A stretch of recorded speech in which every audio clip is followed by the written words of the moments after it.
My name is Cassandra Doyle, Staff Sergeant, United States Army, retired.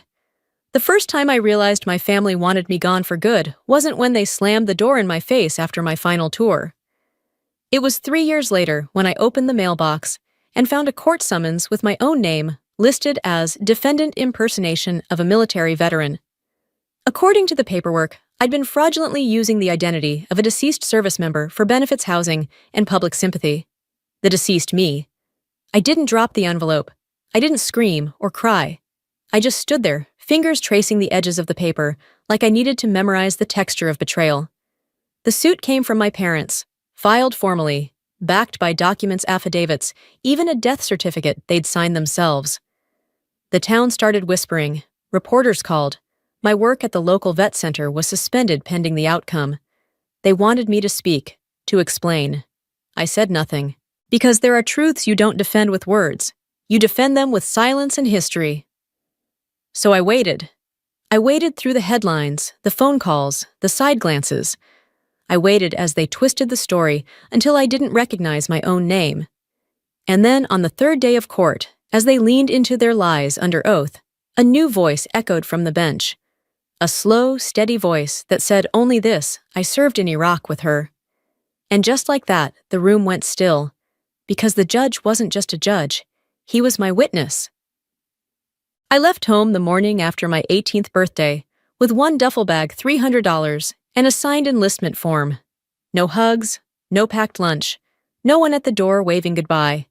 Just my father's voice from the hallway, flat final. If you walk out wearing that uniform, don't come back asking for anything. I didn't answer. I didn't have to. The door shut behind me like a verdict. Basic training felt like mercy compared to home. At least in the Army, pain had purpose. Sweat meant something. I wasn't the fastest or strongest, but I outlasted every assumption. 12 years in, 4 deployments, 2 commendations for valor. I never asked for recognition. I didn't need parades. I needed silence, the kind that comes when no one's asking you to shrink. After I left the service, I returned to South Carolina with a few scars and a limp in the winter. I worked at a local nonprofit that supported female veterans re-entering civilian life, filing paperwork, connecting women to housing, teaching resume skills. Nothing flashy, nothing loud, just honest work from someone who'd been there. No one in town knew much about me. I didn't advertise who I was, didn't wear my rank or ribbons. I had my reasons. The people who should have known the real story had already erased it. When I first walked past my parents' house after coming back, I didn't slow down. The porch light was off, windows dark, same as it had been for 12 years. I heard they told the neighbors I died overseas, killed in an IED blast outside Fallujah. Strange, isn't it? Hearing about your own funeral secondhand. The truth: I had saved 3 men that day, pulled 2 from the wreckage, dragged 1 through shrapnel and fire with my bare hands. That third one, he'd been unconscious when I lifted him. I never got his name, just a dog tag smudged and half melted. But no one asked for that version. My family never called, never showed up at the hospital during recovery, never once asked if I had survived. They buried me without a casket, without even checking the body count. When the summons arrived, it didn't feel like the start of something new. It felt like a final nail in a coffin they had built years ago. I showed the letter to no one. I boxed up my VA records, deployment papers, photos, everything I'd kept buried. And then I called a lawyer. Not to defend myself, but to confirm it on record, I was not dead. I was just done pretending that silence was safer than truth. The courthouse wasn't grand, just 3 floors of chipped limestone and fluorescent lighting that hummed louder than the whispers in the gallery. My lawyer, Miss Hartley, was young but sharp ex-JAG. She didn't smile much. I liked that. This whole case is absurd, she said, scanning the complaint again. But they've weaponized the right documents. It'll take more than truth to undo this. I nodded. I was getting used to that idea. My parents arrived 30 minutes early, dressed for grief. My father wore the same navy blazer he'd used for church fundraisers. My mother clutched a framed photo like it was a holy relic. It was me, age 21, in full uniform, a shot I barely remembered taking. Behind them, my younger brother Tyler adjusted his tie and passed folders to their attorney. His expression was unreadable. I hadn't seen him in almost a decade. He used to call me Cass the Tank when we were kids. Now he wouldn't even look me in the eye. They opened with the death certificate. It had my name, my birthday, the right service number, but no fingerprints, no recovery report, no official casualty confirmation. Then came the testimonies. A neighbor swore she'd attended a memorial service in our backyard. Sweet music, pictures the flag. Another woman claimed she'd been my college roommate and knew I'd passed. I never went to college. Tyler read from a prepared statement. We loved our daughter, but she died in Iraq. Whoever this woman is, she's using Cassandra's name to solicit benefits. It's a disgrace to veterans everywhere. The words stuck like glass in my throat. Disgrace. I sat motionless, palms flat against my skirt, watching my own life be rewritten in front of a county judge and 20 strangers. When it was our turn, Miss Hartley stood calmly. The defendant will present no verbal testimony today, she said. Instead, we'll submit authenticated military records, direct communications from the Department of Defense, and a sworn affidavit from a VA psychologist who treated Sergeant Doyle post-deployment. She placed the documents neatly on the table. But, Your Honor, she added, with your permission, we'd like to reserve our key witness for final rebuttal. The judge, a lean man with a clipped accent, gave a short nod. Granted. Outside, the local news vans circled. I saw Tyler giving an interview on the steps, gesturing toward the courthouse. My mother dabbed her eyes beside him, like she'd lost a daughter all over again. I didn't give them the satisfaction of watching me explain, defend, or unravel. That's what they wanted. A performance, a breakdown, something they could point to and say, see, that's not her. That's not who she was. But I didn't flinch, not once, because I knew who was coming. The night before, Miss Hartley had shown me a document sealed under court protection. A single name had been redacted in all the military records tied to the 2010 Fallujah incident. When she unsealed it, I recognized it instantly. The man I'd dragged out of that burning vehicle. I hadn't seen him since that day. Now he was about to walk into a courtroom where my family swore I didn't exist. I didn't pray for justice. I don't believe in courtroom miracles. But I did believe in facts. And I believed in scars, the kind that don't fade, the kind that carry memory deeper than any speech. We were halfway through the second day when the judge announced we'd hear final rebuttal testimony. I kept my eyes forward. The door opened, and everything changed. The door creaked open, but it wasn't loud. It was the kind of quiet that unsettled the air. You don't hear it, you feel it. The murmur stopped. Even the court reporter looked up. A man stepped inside. Civilian clothes, gray slacks, buttoned coat, polished shoes, but his posture gave him away. Shoulder-squared jaw locked the unshakable stillness of someone who'd spent a lifetime following orders and surviving chaos. The judge leaned forward, brow furrowed. Then something shifted. His eyes flicked toward the man's face and held. A pause, brief but heavy, passed through the room. Then the judge stood, not out of surprise, not in protest, but in recognition.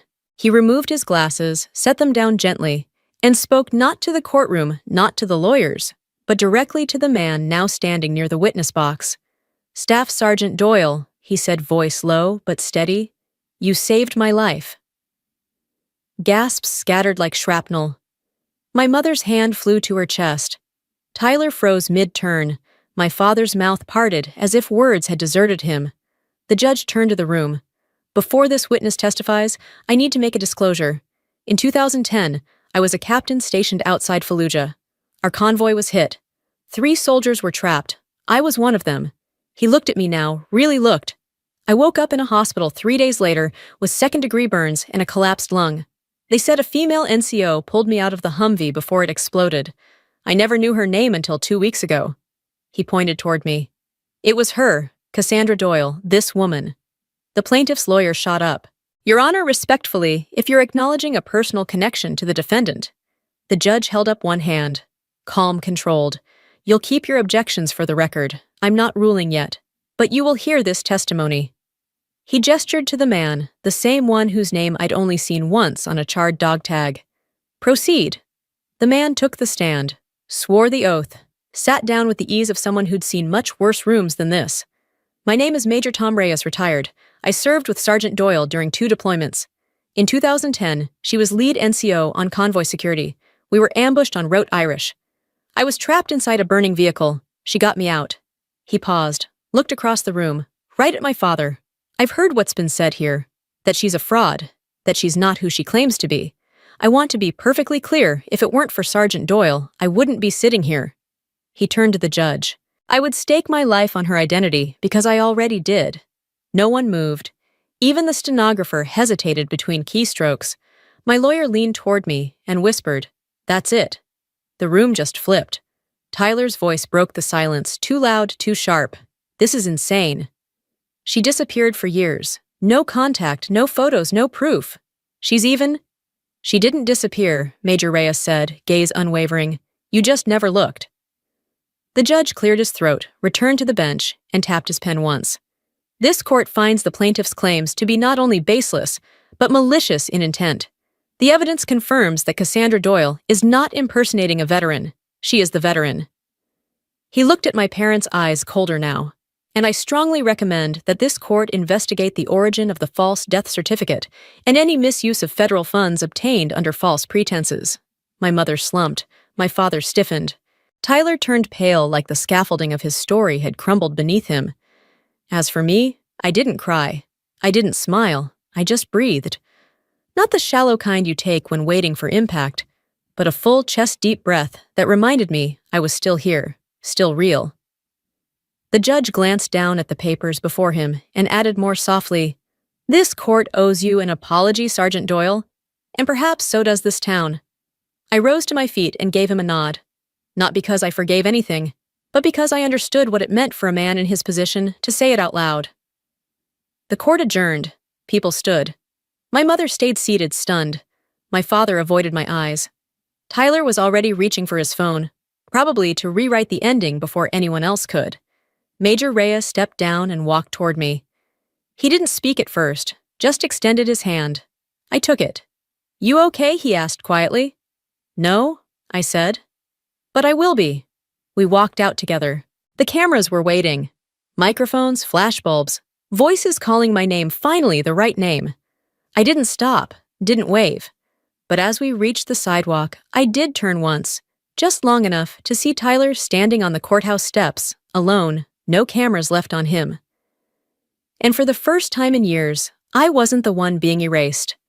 The next morning, my front porch was covered in newspaper clippings, some folded neatly, some balled up, some with my photo half torn down the middle.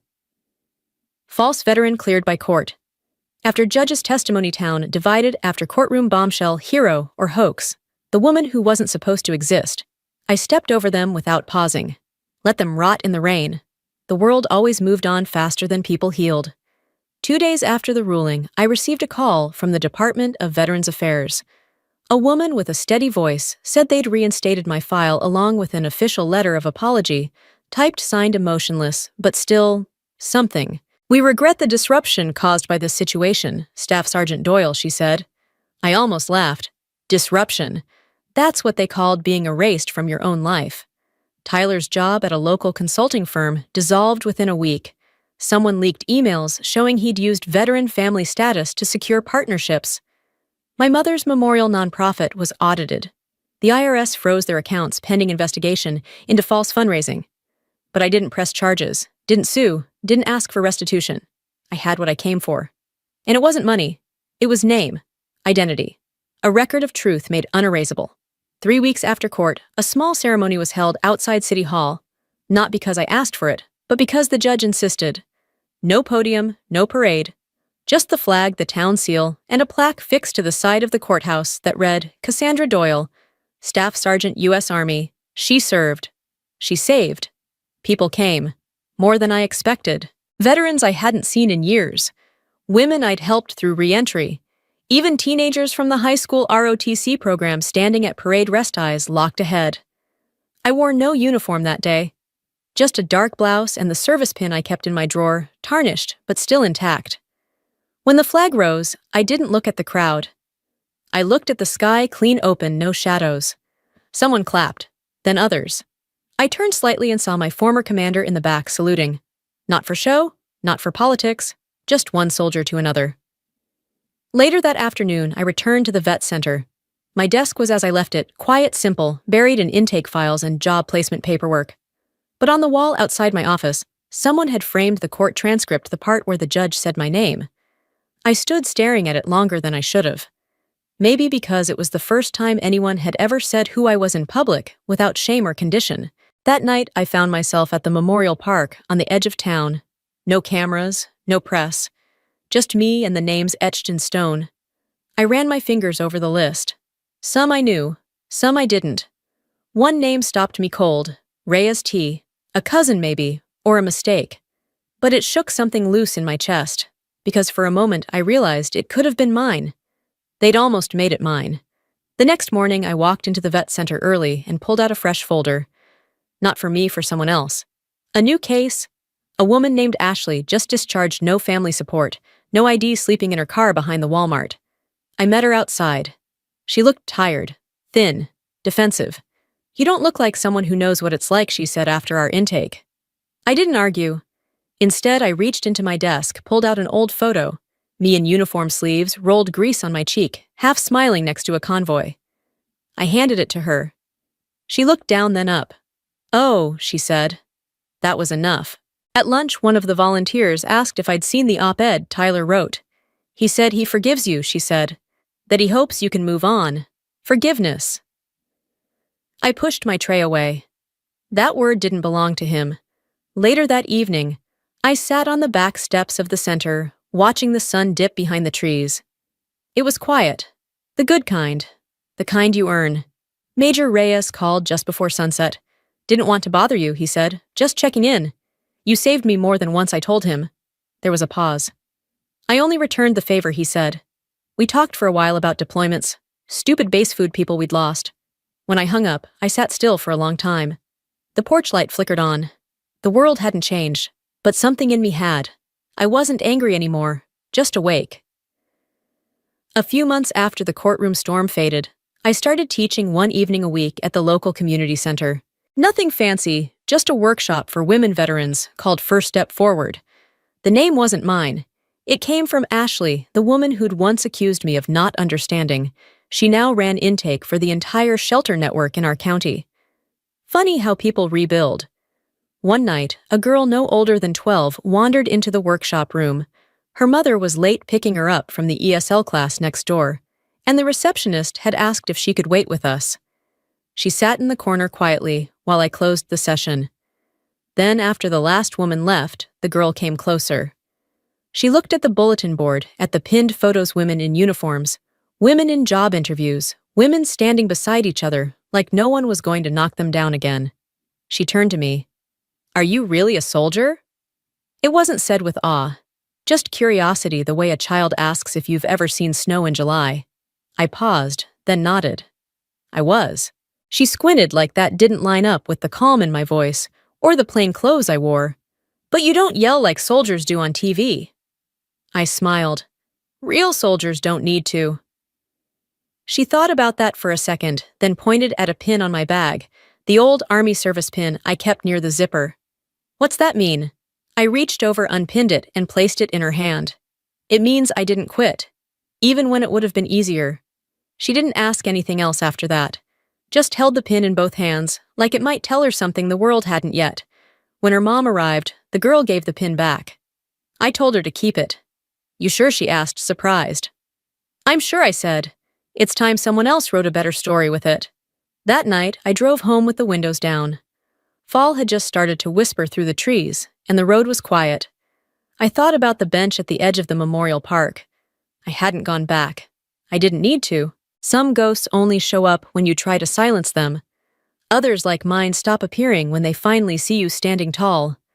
At home, I passed the shelf above my desk, where I kept the only framed item I allowed myself, the original ruling from the judge. The one where my name, Cassandra Doyle, was typed clean across the top, no quotation marks, no questions, no caveats. Just me. A woman who served. A woman who was buried by her own blood and still came back breathing. A woman who didn't scream to be heard, only waited until the right voice in the right courtroom said the truth out loud. And that was enough. Most nights now I sleep easy. I don't check the locks 3 times. I don't jump when I hear my name on someone else's lips. If people recognize me, they don't gawk. They ask questions, real ones. Ones that tell me they've listened. Sometimes they want to know what it felt like to be erased. Other times they want to know what it felt like to return. I tell them the truth. It felt like breathing after holding it for 12 years. The thing about being forgotten is that you start to believe you were never there, that maybe it was better that way. But the thing about coming back, about reclaiming what was stolen, is that you stop needing permission to exist. You just do. And if that scares people, let it. Because some names don't get rewritten, some stories refuse to end where others expect, and some soldiers, they serve long after the war ends. I should know, I'm one of them.